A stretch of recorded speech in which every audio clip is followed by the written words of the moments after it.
సేమియా దద్దోజనం ఎలా తయారు చేయాలో చూద్దాం. ఒక గ్లాస్ సేమియా తీసుకోవాలి.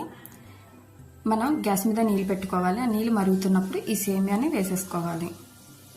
ఇవి కలుపుతూ ఉండాలి, లేదంటే ముద్ద కట్టేస్తుంది. నీళ్ళు బాగా మరిగాక ఈ సేమియా ఉడికిందో లేదో చెక్ చేసుకుని హోల్స్ ఉన్న బౌల్లో ఈ సేమియాని వేసేసుకోవాలి.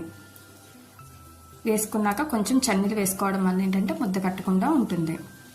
తాలింపు కావాల్సినవి మినపప్పు, శనగపప్పు, పచ్చిమిర్చి, ఎండుమిర్చి, జీలకర్ర, ఆవాలు, కరివేపాకు. ఒక కళాయిలో కొంచెం నూనె వేసుకుని తాలింపు ఒక్కొక్కటి వేసుకోవాలి. తాలింపు బాగా వేగనివ్వాలి. తాలింపు వేగాక కొంచెం పసుపు అయితే వేసుకోవాలి.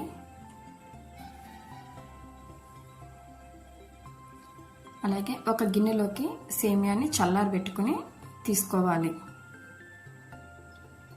దీనికి 1/2 లీటర్ పెరుగు అయితే పడుతుంది. ఒక 1/2 లీటర్ పెరుగు అయితే వేసేసుకోవాలి. సరిపడా సాల్ట్ వేసుకోండి.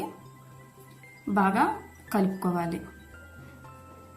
ఇప్పుడు తాలింపు వేసాం కదండి, తాలింపు వేసేసుకోవడమే. అంతేనండి, సేమియా దద్దోజనం రెడీ అయిపోయింది.